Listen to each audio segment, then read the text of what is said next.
I'm reading this wonderful book at the moment, How to Stop Worrying and Start Living, written by Dale Carnegie back in 1953. But his advice in this book is just as relevant today as it was then. And I just want to read out a little part of it because it embodies everything that this girl sitting beside me is.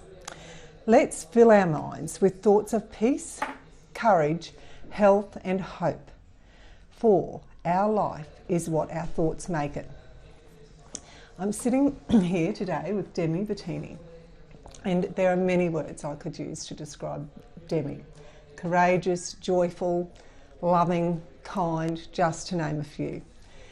Demi is everything that is good in a human being. When Demi was just 13, she was diagnosed with osteosarcoma, which is an aggressive form of bone cancer. So Demi, how did you take that news? Do you think you really understood what you were facing because you were so young? Not really. I think I didn't have too much time to think at all. It was just, I was diagnosed, I was flown to Brisbane straight away, and this is what we had to do, and that's how it was. I pretty much just thrown in the deep end, and so do you think, day by day. Do you think because you were younger you dealt with it more easily because you didn't question it, it was just, it happened and you got on with it? Definitely. And I think from that too, it's taught me that you literally just take every day as it comes, and you do what you can. Yeah. Now Demi, they wanted to take your leg but you didn't want them to. No. I guess I was a little bit stubborn and maybe slightly rude. I don't believe that. Yeah. So I had a meeting with my surgeon, and the way that it was looking, there was possibilities that they might have had to take my leg, and there was options of other things, and I straight out said, when can I ride horses again? Because that's been my whole life. And he's like, oh, you might not. And I was like, well, that's not good enough. So, yeah.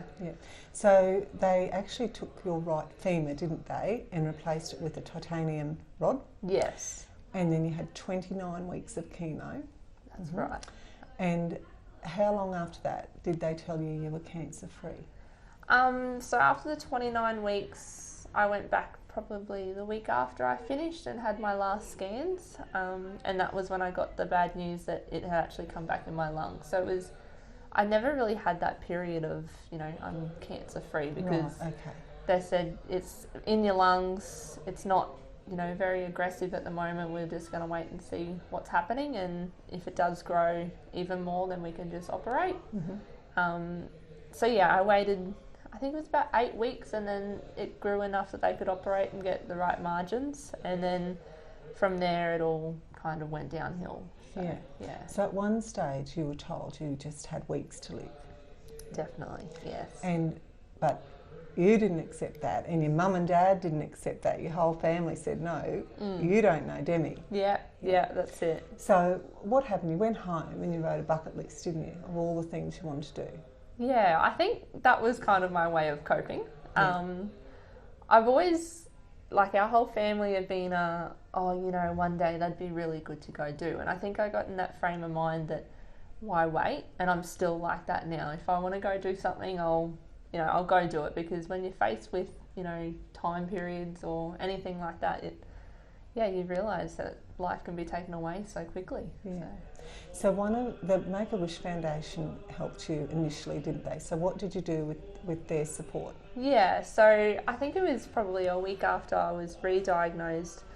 I thought of something that I wouldn't think of doing, and I flew over to Western Australia and I swam with whale sharks.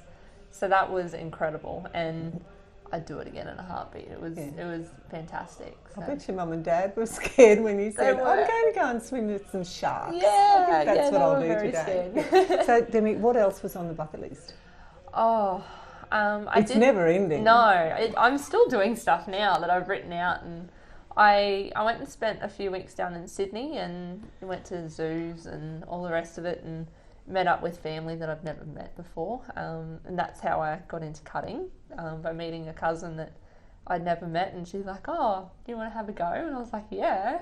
So And then just up home doing little touristy things, Yeah. helicopter flights and trips to the reef, and yeah. But you fell in love with cutting, and that was just the main driving force. You just thought, that is me, that's just what I want to do. Absolutely. I'm Yeah. still like that now. Yeah, so Jason and Rachel Leach gave you so much help, found your horses, and you're always on their doorstep now, Always. even though they live hours and hours and hours away. Yeah. And you've come all the way down to Tamworth Yeah. with them. Yeah. And they have given you so much support. It's so much so that you're running third in the youth. Yes. So yeah. tell me how, in such a short period of time, you went from being a beginner to just one of the best.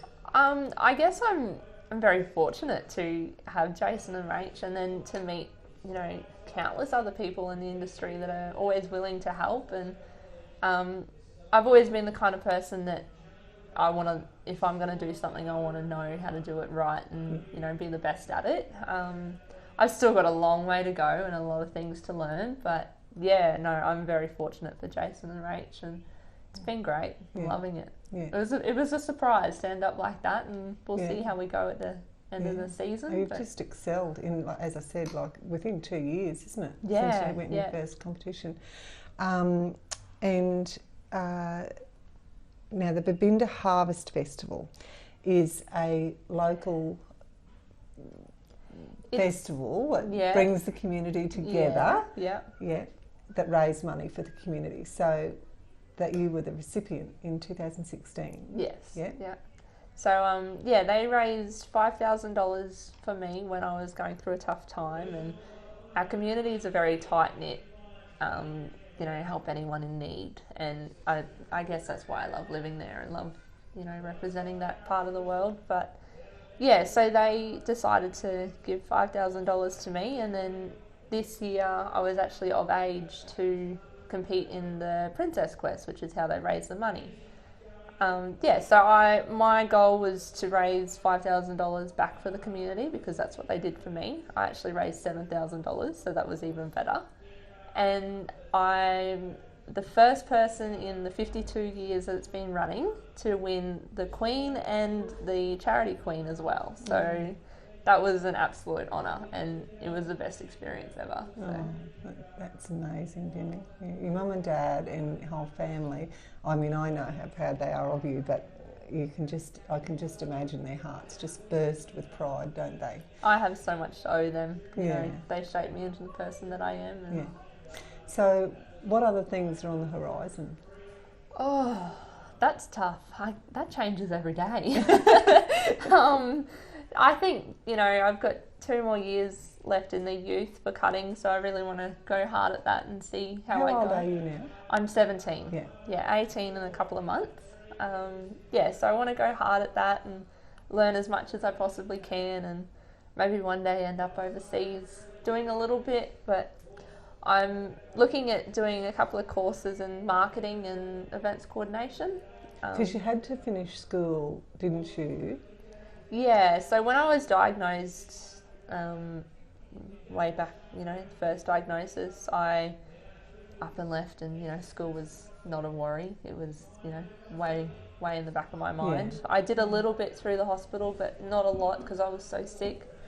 And then when I come home for about 8 weeks, I went back to school, and then when I was re-diagnosed, I couldn't handle the pressure of it, and, you know, it's not, to me now, it's not a necessity for what I needed. So yeah, because you're an intelligent girl anyway, and you've made the most of every opportunity. definitely. Yeah. And Demi, if there's, you know, someone out there, whether it's a child or an adult, given a similar diagnosis, what would you say to them? There's the light at the end of the tunnel. Everything comes down to your attitude and how you react to it. If you know, just roll with the punches and take day by day, that's literally how everyone should live.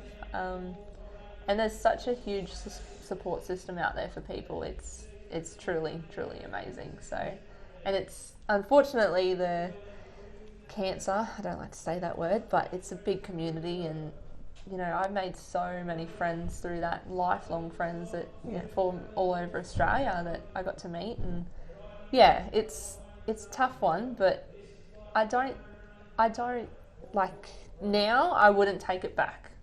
From the opportunities that you get out of it, it's a really tough time, but you know, that's what God's plan was, so Yeah.